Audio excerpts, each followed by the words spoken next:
Hello Rob, we are here at Play Expo, we're literally live from the show, and we're going to talk to you about this new project you've got. We've got the ZX Spectrum Next here, of all things, and weirdly, there's a Hewson game loading there, isn't that just, by chance? By chance. So tell us why you're here, first of all, and I've got a few questions for you, a bit of nostalgia stuff, and then a bit about what we're doing today. So tell us why you're here at Play Expo first of all.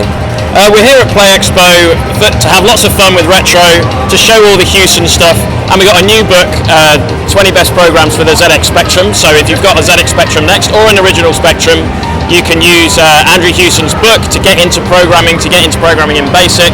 So it's kind of like a companion for the books. We've already done like 40 best machine code routines for the ZX Spectrum, but this is 20 best programs, so that's the companion book, and it's on Kickstarter now, funded in 24 hours.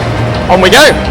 Funded already, that's amazing. So guys, just before we go on to the interview, you can click the description below, back the book, we're still live, this video will be out when the campaign is still going, and we're going to talk about the Spectrum and all things nostalgia now, and really get into it. Yeah, so obviously the Spectrum is a special machine for me and for Dad.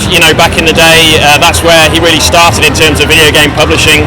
He started writing books, he started writing programming guidebooks, which is what we're doing on Kickstarter, and he had the column in Sinclair User Magazine. He wrote in every single issue of Sinclair User Magazine his programming guides, and funny thing happened, people started sending him cassettes through the post of their games, and he thought, I know, I could release these.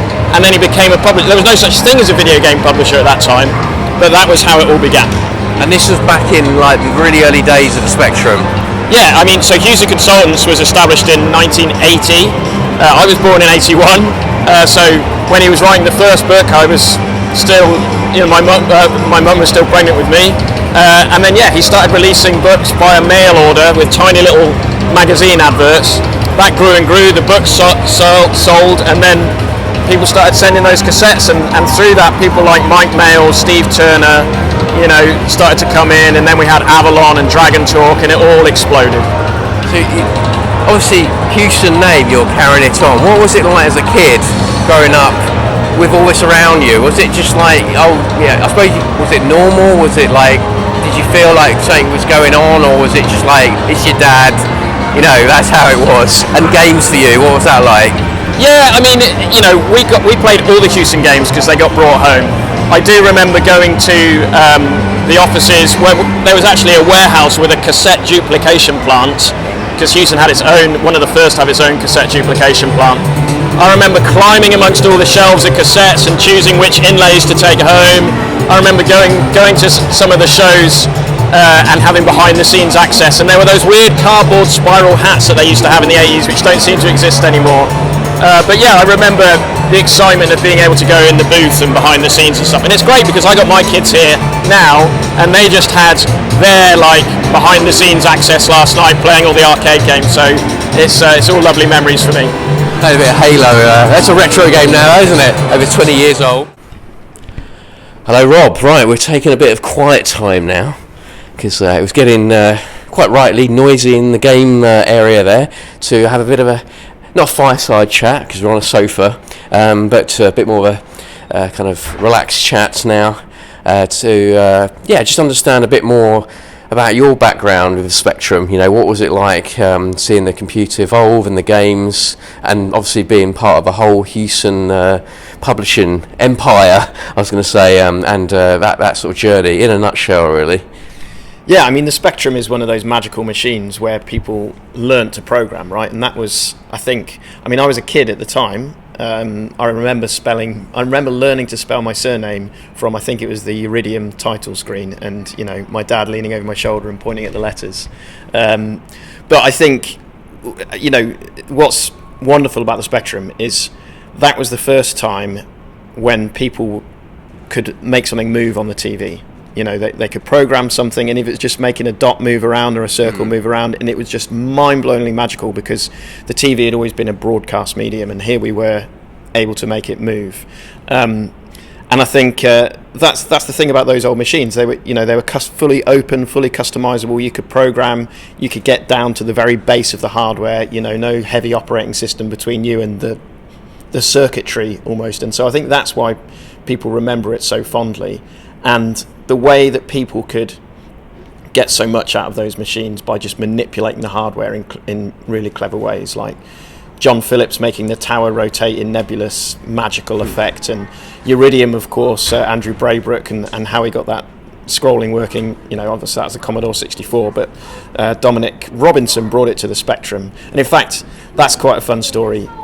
People thought that Iridium on the ZX Spectrum wasn't going to be possible because of the scrolling, but actually Dominic Robinson, as a teenager, came to have an interview at Hewson, and he basically had made a demo of Iridium on the Spectrum. And so my dad said, there and then, you got the job.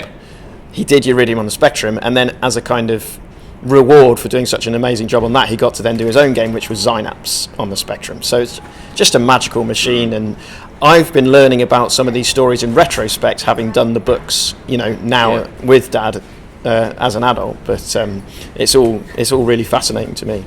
And obviously back then it had its fascination and pull and a massive audience, especially in the UK. It was the de facto computer. I mean, Commodore 64, Amstrad, obviously big players in the market, but the Spectrum, what is it about that, Christmas morning moment and nostalgia that is still having people of our age, and obviously as young people coming back, buying the next, looking at your books, should I get back into basic programming?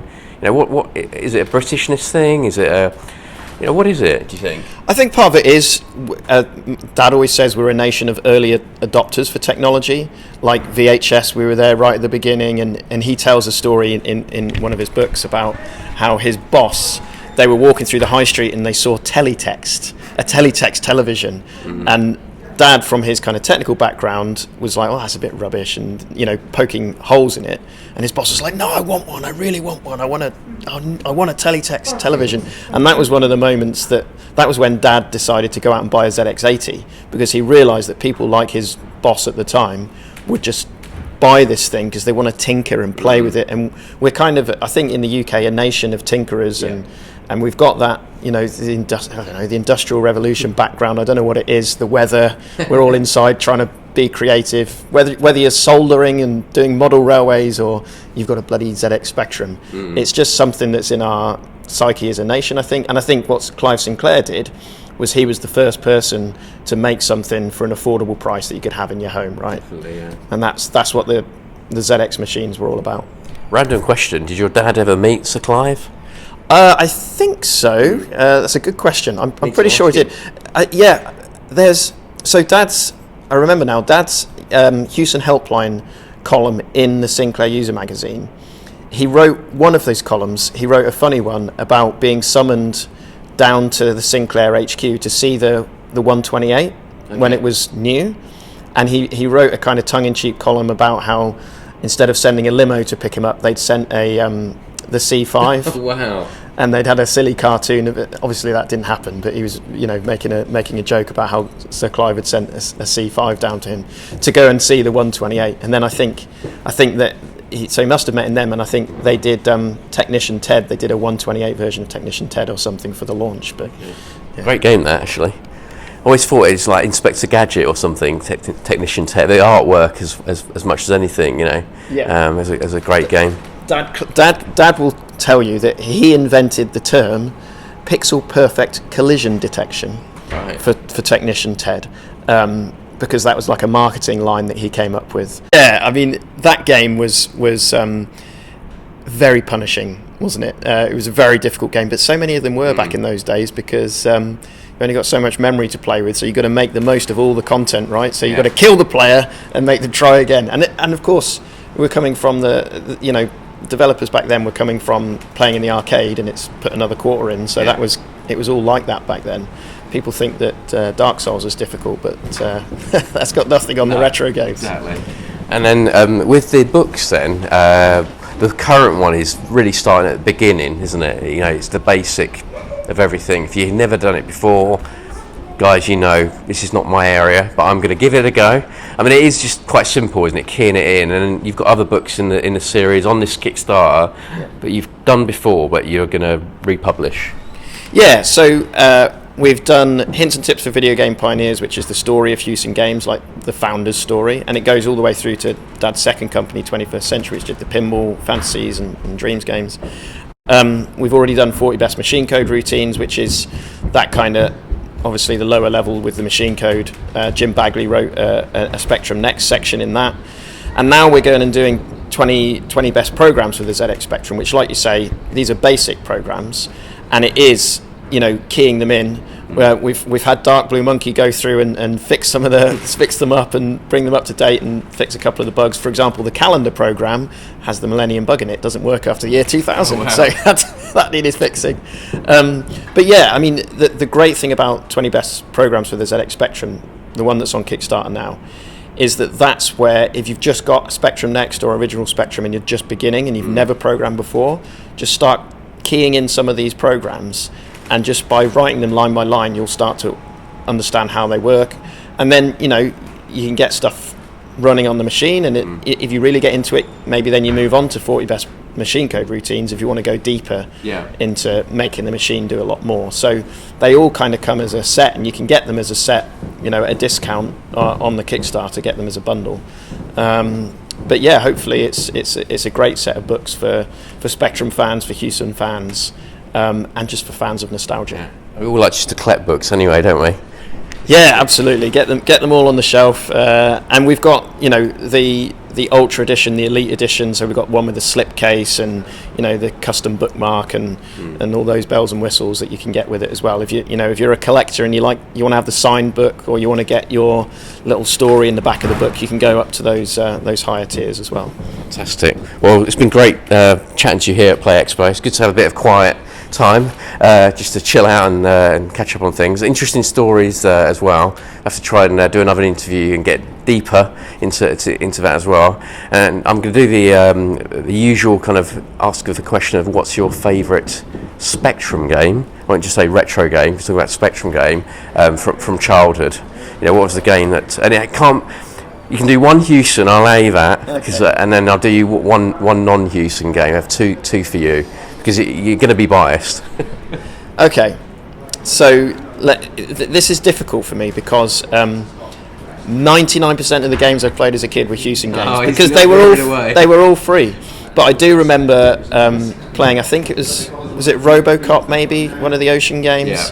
I remember having Brian Bloodaxe as well. Okay. And that's a name I haven't heard for years, actually. Me and my sister just absolutely loved Brian Bloodaxe because, it's got talking toilets moving along. And so I definitely remember Brian Bloodaxe, and I definitely remember, I think it was RoboCop. From Hewson, I think it's really difficult for me to pick. Top three, then? Top three. No particular order. No particular order. I think on the Spectrum... Yeah. The Checo games, the RAF Checo games, can't be beaten. So Exelon, I think, for me, Cybernoid, Stormlord, absolute classics. Because RAF Checo just knew how to get the most out of that machine with those spectacular effects he did. And also, he gave us our first family pet because he sold my dad a kitten for 25 quid. So that was thanks, Raf. A nice little bonus there. Interesting.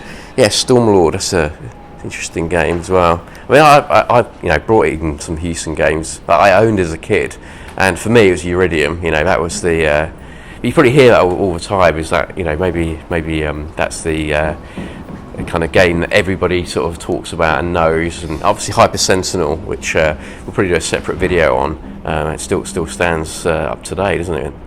Yeah, I mean, Iridium's absolutely amazing. Obviously, I think of that as a C64 first game. Like I said, it did come to the Spectrum. Paradroid, of course. Everything Andrew Braybrick did was absolutely incredible. Quasitron on the Specky, of course. Classic from Steve Turner. I think, and Steve Turner did a bunch of amazing Spectrum games. Avalon, I think, is one of the first games that Dad says he ever completed from start to finish because it's just amazing game. I've got a copy here, the map as well. Yeah, absolutely, and I've got Dragon Talk here. Yeah, fantastic game, amazing developer. And I talk to Steve still sometimes today. He's doing his new game. So yeah, just lots of wonderful memories. Fantastic. It's been great talking to you today. Obviously, we have spoken before. I know you, but good to see the rudimentary aspects of basic programming out there, because I want to get back into it, and it's good that some of the little fixes have been done, and on the next as well, because it's that's another thing that we're all getting back into, not just playing the games, but going back to school and doing a bit of fun stuff. Computer studies at school is all about programming and trying to make something even just move down the screen. Yep. So we'll give that a go with the basic, and it's good to meet you today, Rob, and hope you enjoy the rest of the show. Thank you very much. Pleasure. Great stuff. Cheers. I'll see you on the next video.